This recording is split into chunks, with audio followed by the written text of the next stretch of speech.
Hi, and welcome to Zen with VR. I am Supriya, the co founder of Zen Finder, and your host for today.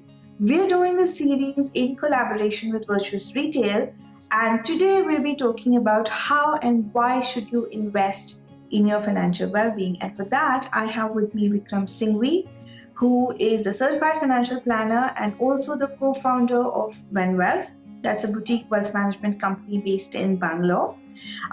Vikram is an expert at helping people find the path to financial prosperity.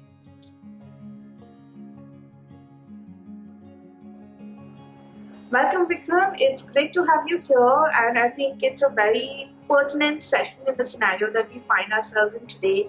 There is so much of uncertainty and stress about financial well being, whether my business will do well, whether I'll have a job or not. So, what would your advice be to manage this financial stress and, you know, anxiety? Hi Supriya, thanks for having me as a part of this campaign. It's great to be here, and that's a fantastic first question to kick off things with. The COVID-19 pandemic is something which obviously none of us have ever experienced and not seen anything like it. So it's put us in a situation which is going to make us feel anxious, stressful, and uncertain about our futures as such. Whether you're running a small business or you're doing a job, obviously things are looking a little bleak as of now, and you don't know how they're going to pan out, right?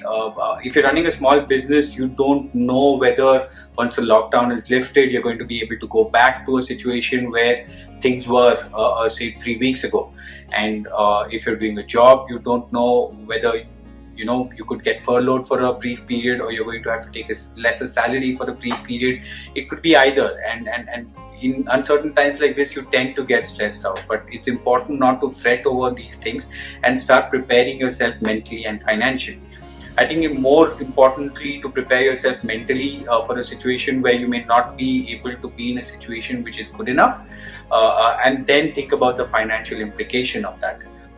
From a financial perspective, I think for a small business or whether you're doing a job, one of the important things that you're going to think about is sort of prepare an emergency budget, because your spending over the next few months has got to be different from what it was in the past, because things right now will feature more on the lines of urgent and important, and not things which are that important. So concentrate on creating an emergency budget for both your business and your personal life.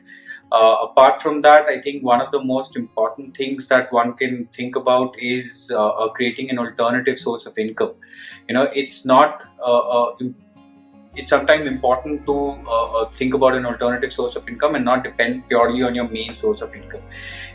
You could think about being a part of the gig economy, for example. Say if you've got graphic designing skills or editing skills or whatever it may be, which you think you used to do as a hobby, but you never took it to the next level.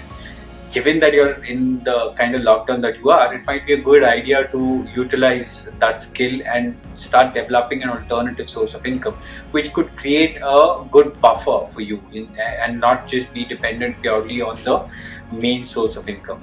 And finally, one of the other key things that I recommend as a financial advisor is that you always have an emergency fund. I'm sure a lot of people do already, but if you haven't, then take this away as one of the most important learnings from a situation like this, that you've got to create an emergency fund, and that emergency fund does not get dipped into except for when there is an emergency like this, which we're facing today. So it's important that you concentrate on these things. People tend to forget such basic things, but it's important that you think about these things in times like this. Okay, amazing. That was great. My second question is about what would you recommend people do in these tough times to manage their money better?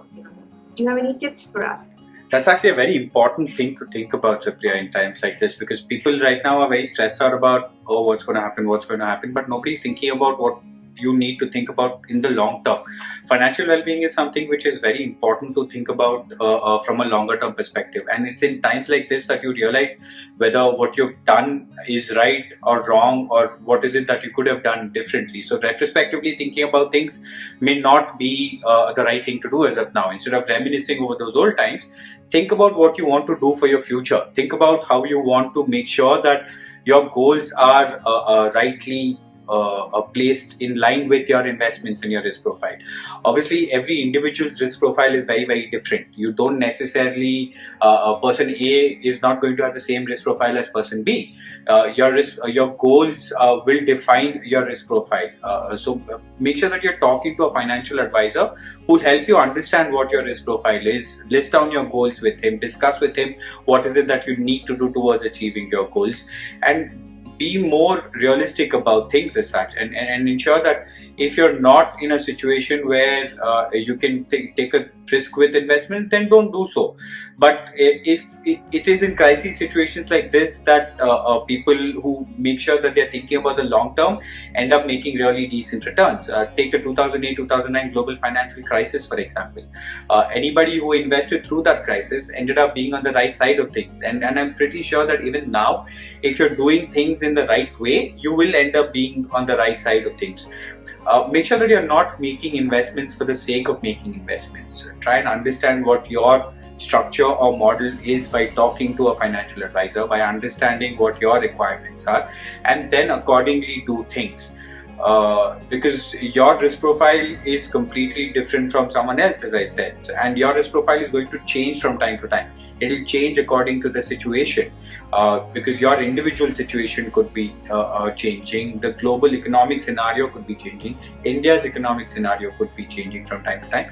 Hence, your risk profile will change, and you don't realize it because you can't be an eternal bull or an eternal bear in the equity market. You have to take actions according to your individual requirements. You can't keep thinking about the market. You've got to more self-introspect and see what suits you and what your requirement is.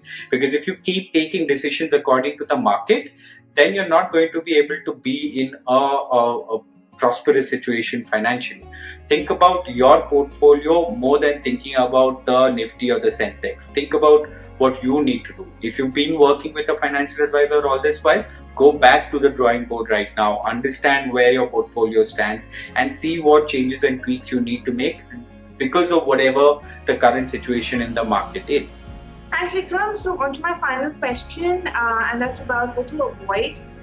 These are tough times. People end up panicking and then making bad decisions. So, any thoughts from you on what to do, what not to do when it comes to financial balance? That's actually an important thing to think about, okay? Because everybody's talking about what to do in a situation like this, but nobody seems to be thinking about what not to do. Because it's in times like this that people end up making wrong and poor financial decisions and choices with regard to their investments and personal finance. So it's extremely important to think about what not to do. In my opinion, there are 2-3 things that one needs to watch out for. Firstly, in a time like this, credit becomes extremely cheap and easily available because interest rates tend to fall a lot. So credit is available at a very cheap rate, but don't take it up unnecessarily. If you don't need to take up that loan, then don't take it up just for the sake of taking it up and using it. In my opinion, interest rates will continue to remain low for the foreseeable future because the government will want the economy to prosper once we're out of a situation like this. Hence, they will try and keep interest rates low. So don't take up unnecessary credit if you don't need to. Secondly, if you've been someone who's been investing in equity markets for the past 3 to 5 years, then continue to do so and don't exit your existing investments, because if you're exiting your existing investments, then you're booking a loss and not giving them a chance to recover as such. Even in the last 45 days, if you've seen observed the markets carefully, while obviously it's fallen quite a lot, there have been extremely sharp up moves in the interim as well. Historically, if you look at data for the past 30 years as such, if you've missed the 10 best days of market returns in the last 30 years, then your return over that period becomes half. So what this tells us is that equity markets are very volatile in nature. They're volatile in normal times, and hence in times like this, they will get even more volatile.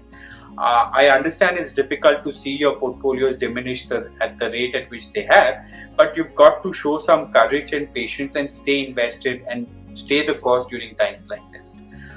Thirdly, one of the things that the RBI has come up with is to allow banks to let you push your EMIs by 3 months. My suggestion is that if you can afford that EMI, go ahead and pay it. Don't push it, because that interest rate calculation is a little more complicated, wherein the banks are going to continue to charge you interest for these 3 months and add it back to your loan after the tenure is done. Hence, you may have to pay more than 3 EMIs at the end of the actual tenure. So if you can afford the loan, afford the EMI, go ahead and continue to pay. Okay, that was amazing. I think Vikram, that you've shared some very interesting tips that are definitely going to help people at least take off some of that financial stress that we've been feeling. Thank you so much for joining us here today, and thank you all for tuning in. There are lots many more videos coming, so watch out, and I will see you next time. Thank you.